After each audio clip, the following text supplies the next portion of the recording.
بیوی کی خواہش پر سینے کے بال صاف کرنا. اگر کسی کی بیوی اس کے سینے کے بالوں کو یا جسم کے دوسری جگہ کے بالوں کو پسند نہ کرتی ہو تو کیا وہ انہیں ہمیشہ کے لیے کٹوا سکتا ہے یا نہیں؟ محمد شاہد کانپور سے. مرد جو ہے نا، سینے کے بال یا کہیں اور جسم میں جو ٹانگوں واگوں کے بال ہوتے ہیں، یہ تو مردوں کے ہوتے ہی ہیں، اور ہم نے کبھی نہیں دیکھا صدیوں تک مردوں نے ان کو کاٹنے کی کوشش کی، اور کبھی بھی نہیں. اب مردوں میں رواج چل پڑا ان بالوں کو کاٹنے کا.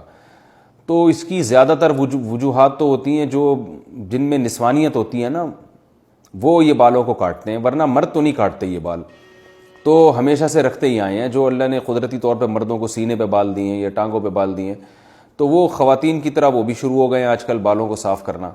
تو پتہ نہیں کیا مقصد ہے ان کا. بعض مرد یہ کہتے ہیں کہ ہمارے سینے کے بال اتنے زیادہ بڑے ہو جاتے ہیں کہ اس میں پسینہ جم جاتا ہے، بدبو آتی ہے، تو بھائی روز نہا لیا کرو. لیکن بہرحال ان بالوں کے کاٹنے یا نہ کاٹنے کے بارے میں ہمارے پاس شریعت میں کوئی واضح حدیث یا قرآن کی آیت موجود نہیں ہے. اتنی بات ہے کہ تغییر خلق اللہ، اللہ کی تخلیق کو بگاڑنا یہ حرام ہے. تو کوئی مرد اگر نسوانیت کے لیے، عورت بننے کے لیے، کہ میں لیڈیز تھوڑا ذرا سا ایسا چمکتا ہوا نظر آؤں، تو اس طرح عورت بننے کے لیے وہ یہ کام کرتا ہے. یعنی عورت تو نہیں بن سکتا، یعنی عورتوں کی تو نیت یہ ہوتی ہے نا کہ جو ہے وہ خوبصورت بننا. تو مرد اگر یہ کام خوبصورتی کے لیے کر رہا ہے کہ میں دیکھنے میں عورت جیسا نظر آؤں، خوبصورتی سے مراد نسوانیت والی خوبصورتی، تو پھر تو یہ بالکل حرام ہے. لیکن اگر اس کی کوئی اور مسلط ہے، جیسے باڈی بلڈر وہ اس لیے کرتے ہیں ان کو مقابلے میں اپنے کٹس وٹس دکھانے ہوتے ہیں، ہمیں تو یہ کام بھی بڑا بےہودہ سا لگتا ہے. لیکن خیر، تو کوئی اور نیت ہے یا پسینہ جم رہا ہے اس میں، اس نیت سے بال کاٹتے ہیں. تو ان کی بیگم کی خواہش ہے کہ بال کاٹو، تو شاید ان کو بدبو آتی ہے ان بالوں سے، تو اگر کوئی معقول وجہ ہے تو کاٹنے میں کوئی حرج نہیں ہے. لیکن میرا خیال ہے کہ یہ کام اتنا مزیدار ہے نہیں، پسندیدہ کام ہے نہیں، کیونکہ اس کا رواج جب مردوں میں آئے گا تو اور نسوانیت پھیلے گی. اس سے جائز ہے ان تمام تفصیلات کی روشنی میں، لیکن بہتر نہیں ہے.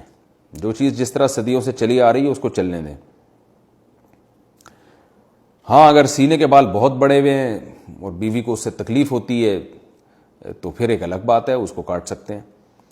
بیوی کو طلاق. اور دوسری بات یہ بھی ہے کہ ہمیشہ کے لیے، تو بھائی ہمیشہ کے لیے تو کیا پتا آپ کی بیگم کا انتقال ہو جائے، اللہ نہ کرے، اللہ ان کو زندگی دے، پھر آپ کو دوسری شادی کرنے کی ضرورت پیش آئے، تو پھر وہ نئی والی بیوی آئے، اس کو بال، وہ کہے کہ بھائی مردوں کے تو بال ہوتے ہیں جسم پہ، آپ کے تو بال ہی نہیں ہے، مجھے تو ایسا آدمی چاہیے جو جس میں بال والا بندہ چاہیے، اور آپ فارغ البال ہو گئے. تو ہمیشہ کے لیے نہ کاٹیں، میرا خیال ہے اس کو جو ہے وہ ایک آپشن رکھیں. اب آپ کی بیگم کہیں گی کہ کیا میں مر جاؤں گی، آپ نے یہ سمجھا ہوا ہے کہ میں مر جاؤں گی، تو آپ بتائیں کہ جو ہے مجھے امید ہے تم نہیں مرو گی، لیکن جیسے میں بھی تو مر سکتا ہوں نا، تو تم بیوہ ہو سکتی ہو، تو ایسا الٹا بھی تو ہو سکتا ہے نا. تو آپ ان سے کہیں کہ 50% میرے مرنے کے امکان ہے، 50% تمہارے مرنے کے. بلکہ اور احتیاط میں یوں کہیں کہ بیگم 75% میرے مرنے کے امکان ہے، کیونکہ میں نے زیادہ تر عورتیں بیوہ ہوتے دیکھی ہیں، مردوں کی بیویاں کی رپورٹ مرنے کی ذرا کمی ہے. تو آپ کہیں کہ 75% میرے مرنے کا امکان ہے، 25% تمہارا امکان ہے.